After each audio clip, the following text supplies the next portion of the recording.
Sanibonani guys, igama ngiNqobileni Bethela Mazibela eNimba ngomhla ka-30 January. Hayibo uThumeka guys.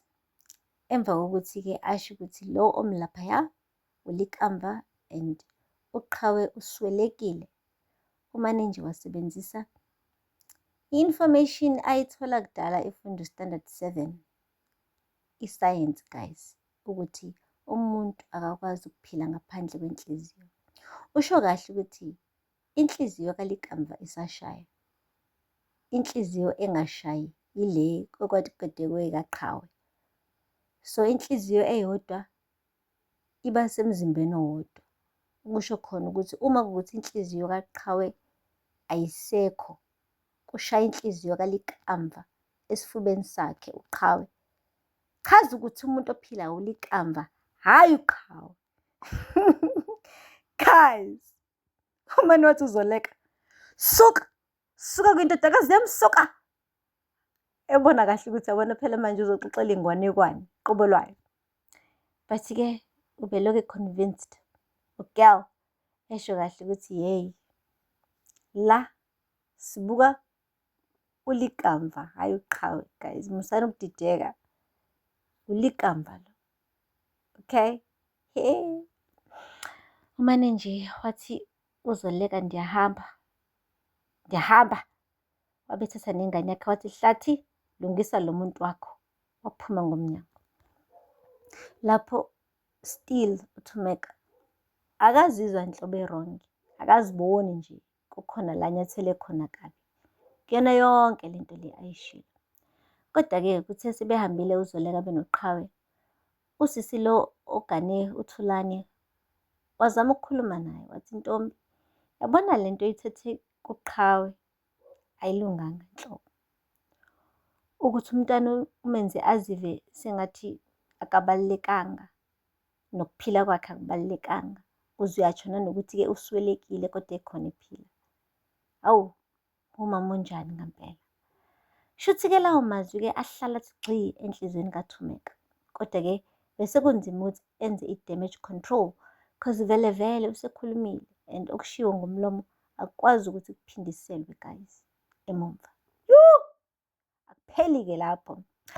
UZoleka njengodade wabo-ke kaThumeka olungile nowaziyo isimo adlula kusona, uke wakhetha ungamane amlahlele ithawula kanjalo-ke uThumeka.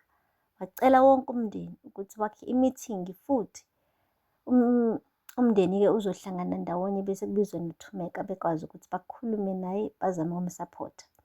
Hhayi-ke bamfonelile-ke uHlathi washo ukuthi-ke MaMngwevu kunomhlangano ophuthumayo ekudingeka nawe ukuthi ube khona kuwona.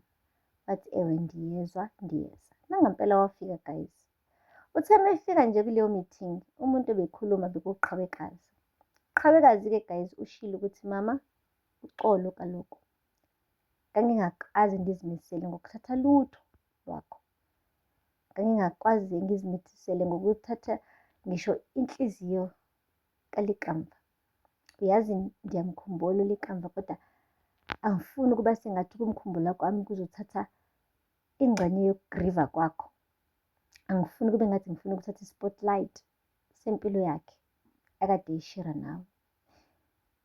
Uxolo mama, beningazimiselanga ukuba ngenze yonke lento engiyenzile. Wamane wamisa kanjalo uThumeka wathi mntanami, yimina okumele axolise apha.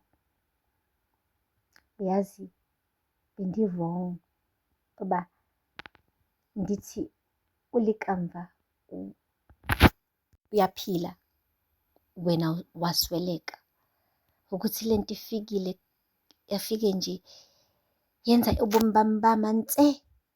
Lapho ngiyabona ukuthi impilo iyaqhubeka kuwona wonke umuntu kodwa mina eyami impilo imile nje ithe nse.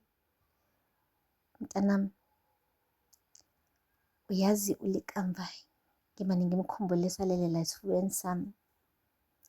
Ngimkhumbule ehamba eyontshontsha ukudla ebhodweni ngisakupheka ngenze ngathi angiboni kodwa ngibe ngimbona. Yonke lento ayeyenza isalokhu ibuya kimi, ingakho ngafuni ukuthi ngiphulukiswane nguye. Futhi angikwazi ukukhetha phakathi kwakho naye. Yingakho nje kunzima ukuthi ngamukele ukuthi akasekho, because wena uyindodakazi yami naye ube unyana wami. Andifuni uba mina ngikhetha wena kube ngathi ngilahla yena, ngiphinde futhi ngikhethe yena kube ngathi ngilahla wena. So nje andazi uba ndenze ntoni. Uxolo mntanami. You guys, wabekhala kanjalo-ke uThumeka ngapha noQhawe uyakhala, wonke umuntu uyakhala-ke manje. But at least usayibona ukuthi ube wrong uNtombo. Akudingi ukuthi azakhethe. uQhawe uyindodakazi yakhe, naye uLikamva ube unyana wakhe. Inhliziyo at least ayiyanga kumuntu wangaphandle, iye khona emndenini ukuze kuphinde kuseyiveke ubomi baphakathi emndenini. Guys, akupheli-ke lapho. Le kozondo phela ubesithi uyaqa nje ulwandle, uyale eCuba eqiswa unina lo owummeli phela, ukuze angabe sebhekana necala lokubulala uLikamva. Ngokungenhloso kodwa ngenxa yokuthi-ke uzamile ukucima ubufakazi, asazi manje ukuthi icala lakhe lizoma kanjani. Guys, ufikile kuSydney right on time, wamvimba ukuthi abaleke. Kodwa kumvimbeni kwakhe uhambile otshela unina ukuthi musa uba isilima. Yabona ukuba uhambile ulwandle weqa wayeCuba. Uma wethu uyazi ukuthi uyena wabulala uLikamva, ubezohamba emaphoyiseni, amaphoyisa enza uphenyo, bahambe beyomthola lo mntwana le eCuba.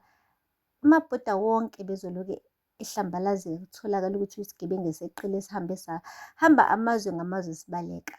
Bese-ke emva kwalapho, ngoba siyamazi umntana wethu uyetheyethe, bezobe siyalikhuluma lonke iqiniso ethi wena omsizile. Ebese yonke lento ya-backfire, igcine sikuchaphazela nathi sibe singenacala. Ayi, wayibona ngampela-ke uMakalwandle lento ukuthi uqinisile ubaba wekhaya mekhuluma kanje.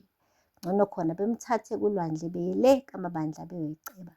Yeyi, bathe befika nje khona kaMabandla bese kade sebelindile ngoba ushilo uSydney ukuthi bayeza.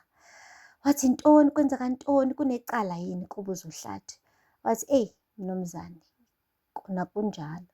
Wathi Nsiki, yindaba uLikamva uhambe esemithisile lapho, phela ngiyazi unendodakazi enhle bekade eyithanda, ushiye isisu yini lo mfana.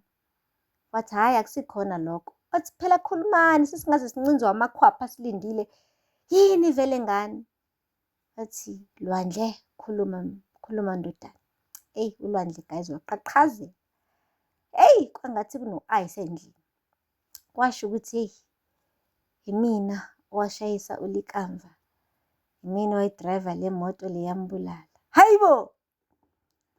uHlathi washintsha ubuso guys, kade bumamatheka bulindele iy'ndaba nje ezingekho serious. Baba straight guys, same time. Hayi, angiphathi kaThumeka. Yazi phela bese qala ukuphola kancane emva kokukhuluma-ke noQhawe. Hayi guys, isilonda simane saphinde savuleka-ke futhi again, because manje siyazi ukuthi umuntu obulale unyana wakhe ulapha kwamehlo akhe, uyambona. Guys, kodwa-ke kazi umndeni wakaMabandla ukukuthole nokuphumula. Bakithi uyazi ukuThumeka usezoqala phansi akhale, kanti bese engasakhali Bandla. Kodwa-ke guys, at least-ke iqiniso liphumile and bayasho-ke ngesiLungu bathi the truth shall set you free. Asithembe ukuthi-ke uzoba free kodwa ugirl nawo wonke umndeni wakaMabandla, ngoba manje sebeyazi ukuthi konke lokho abadlule kukona ubani umenzi wako. Guys, aphela lapho-ke amazwibela namhlanje. Ningakhohlwa ukusubscribe and like and comment. Until next time, bye.